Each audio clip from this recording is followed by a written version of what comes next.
Facebook founder Mark Zuckerberg never intended to be the richest and most influential media mogul in world history, responsible for how nearly half of adult Americans, and 2 billion Facebook users throughout the world, get their news. And the 33-year-old Zuckerberg never meant to turn the American media he now effectively owns and controls into a toxic waste dump, or else Harvard never would have invited its second-richest dropout to give the commencement address to its graduating class of 2017. "My hope was never to build a company, but to make an impact," he told an audience of his near peers, many of whom would die for a job at Facebook, and at the same time join with Zuckerberg's Silicon Valley colleagues and his own employees in believing that Facebook is responsible for sending Donald Trump to the White House. In that reading, Facebook was the prime proliferator of the insane conspiracy theories and lies, that is, Pope Francis backed Trump for president, Hillary Clinton ran a child sex ring from a Washington, D.C., pizza parlor, etc. That swayed a gullible electorate to vote against Hillary Clinton. Love Facebook, hate Facebook. Shine Zuckerberg's shoes, blame him for Trump. Meet America's schizophrenic elite, circa 2017. Zuckerberg responded to the initial wave of blame by insisting that the idea that fake news on Facebook had decided the 2016 election was a pretty crazy idea. But the people that work for him didn't believe him. He soon faced an internal insurgency after Facebook employees started a task force to probe the company's role in pushing fake news and their boss' apparent evasion of responsibility. As one employee told BuzzFeed, "Fake news ran wild on our platform during the entire campaign season." Seeing which way the ball was bouncing, at least among the demographic he hires, Zuckerberg backed down. Fake news was an issue. What was the solution? "The problems here are complex, both technically and philosophically," Zuckerberg wrote in a post. "We do not want to be arbiters of truth ourselves, but instead rely on our community and trusted third parties." Accordingly, in December, Facebook kicked off a fact-checking initiative in partnership with a number of brand-name media institutions like the Associated Press, ABC News, PolitiFact, and The Washington Post to make sure that the stories relayed from other sites on Facebook's news feed were true. How much is Facebook paying their partners for their service? Zero. And in that nice round number lies the story of how and why the American media collapsed, and much more. The reality of the American media is that Google and Facebook own nearly the entire advertising market, which means that once powerful American media brands like the New York Times, the Washington Post, the Boston Globe, and every other website you visit are more or less the equivalent of random bloggers who provide their content to Facebook for free. Does spending billions of dollars to produce a good that someone else gives away for free, without paying you a dime, sound like a good business to be in? Well, it's not. That's why the world's premier publisher of fake news is worth $350 billion, which is more than 100 times the value of the Times, media's most uniquely valuable brand, and 350 billion times the value of Newsweek, once one of America's most important news weeklies, which changed hands in 2010 for $1.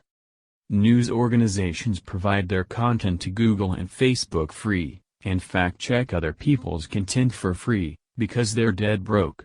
Tablet Magazine, which is free to our readers anyway, is also given away free on Facebook, though its non-profit status shelters it somewhat from the horrific ecology of contemporary journalism. If they follow Facebook's dictates, maybe the social media giant will toss them a few stray pennies in the form of increased traffic, which Facebook can turn on and off through its proprietary algorithms, the same way Amazon can decide which books Americans should read.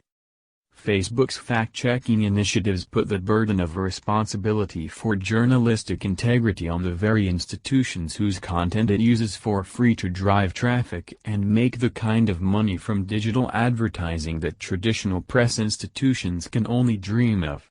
In doing so, Harvard's prize commencement speaker is destroying the institution of the free press, while shoving hundreds of millions of dollars in his own pocket and the pockets of his shareholders. And this is the crux of the issue. It's not that Facebook peddles fake news, but that the social media megagiant is destroying the economic, sociological, and cultural foundations of legitimate journalism in America. That, after all, is the source of Facebook profits. Now that Facebook owns their revenue streams, and their readers, even the most famous brand names are finding it impossible to afford the institutional structures that produce real journalism. Fake news, ops, it's all filler, scribbled at virtually no expense and with no real accountability, and it's all that the broke news outlets can afford. Soon, there will be no such thing as fake news, since the news will all be fake, because it's all literally worthless. And that's what's on Mark Zuckerberg. And Zuckerberg knows it. As he told the Harvard class of 2017, "I've met factory workers who know their old jobs aren't coming back and are trying to find their place." But the Facebook chief knows full well that the jobs his company is destroying aren't in Detroit or Toledo. Last week, Time announced it was laying off 300 people. Last month the Times itself announced yet a further round of layoffs, as did the Wall Street Journal earlier in the year. What we're seeing is part of a longer historical trend over the last 15 years, during which employment in newsrooms dropped 50% between 2001 and 2016, largely due to the continued loss of revenue from print advertising. Some publications, like the Times, have made gains in digital subscribers and advertising but not enough to offset losses in print. Last quarter the Times saw an overall decline in advertising revenue of 7%. At other papers, according to a 2016 Pew report, digital revenue is making up an increasingly large portion of revenue, which, as Pew noted, has more to do with the decline of print revenue than the growth of digital. The bulk of the digital advertising that was supposed to rescue the press is going to Facebook and, to a lesser extent, Google. Media outlets have no choice but to take the scraps that may come their way via Facebook traffic. But according to a recent study, only 4 out of every 10 social media consumers actually open the links they share. What they are sharing are social media headlines, not content. This problem is well known to anyone who has ever worked in a magazine or newspaper. Only a depressingly small numbers of readers continue reading after the initial page of a story. That's why advertisers want to buy space in the front of a publication. With the advent of the internet, traditional media professionals forgot their trade, or retired to Connecticut, and their successors have no idea what planet they are on. Media companies like the Times could never figure out how to make money off the internet. Should they charge for content online or give it away? While the industry was figuring out its next move, entire papers went under while the survivors cut costly departments, like foreign and national bureaus and investigative reporting teams. At least a generation's worth of journalistic experience and expertise and ethics was replaced by kids who had no idea what they were doing and with no one to guide them. The cohort comprised, as Obama aide Ben Rhodes famously opined, of 27-year-olds who literally know nothing.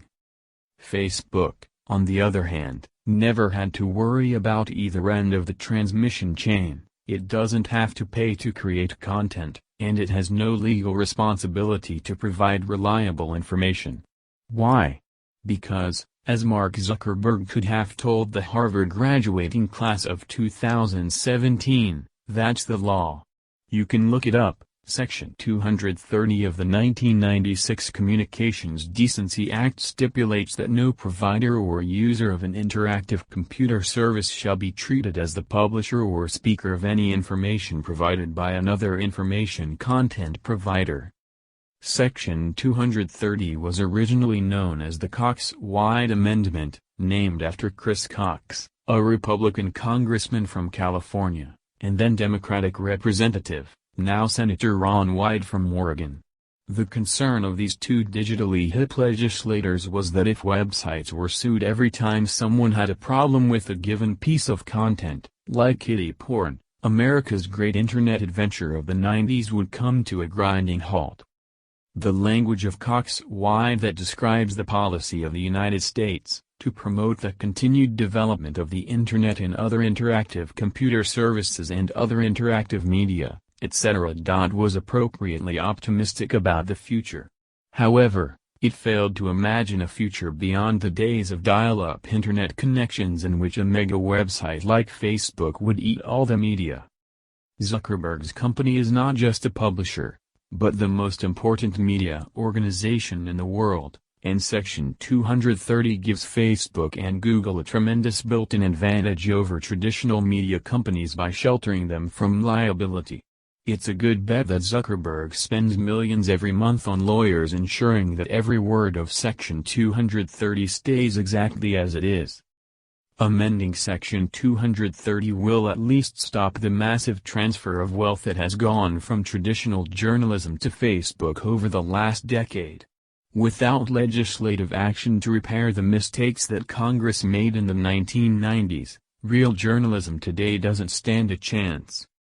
And that raises an interesting issue. Since the election of Donald Trump, the media has taken to the ramparts in an impressive campaign to resist the president's siege against the press. So why isn't the press resisting Facebook, which has demolished its institutions like the bad machines in a Transformers movie? What about a campaign organized by the press, academics, writers, artists, and civil rights figures demanding that Facebook be treated like the monopoly it is and dismantled? Would philanthropist and Silicon Valley nice guy Mark Zuckerberg actually censor content critical of Facebook? Get real. Facebook doesn't have to censor anything. The press is terrified of the prospect of being seen to bite the only hand that feeds it, however badly. Nearly everyone who had the simple horse sense to fight back against lethal attack on one's own profession has long left the field or was forced from it. Consider the Times move last month when it announced it was replacing several layers of copy editors and editors with a single group of editors who would be responsible for all aspects of an article. Executive editor Dean Baquet and managing editor Joseph Kahn wrote in a memo that our goal is to significantly shift the balance of editors to reporters at the Times, giving us more on-the-ground journalists developing original work than ever before. In other words, the paper is swapping out a more experienced and thus more expensive core of journalists responsible for quality control for cheaper, younger and less experienced journalists who will be responsible for creating content, which no one will pay for because they will get it free on Facebook. In effect, the Times is trading parts of the institutional memory of real journalism for a bunch of bloggers whose output, based on zero experience in the field, and typically churned out while sitting at their desks, will be indistinguishable from fake news.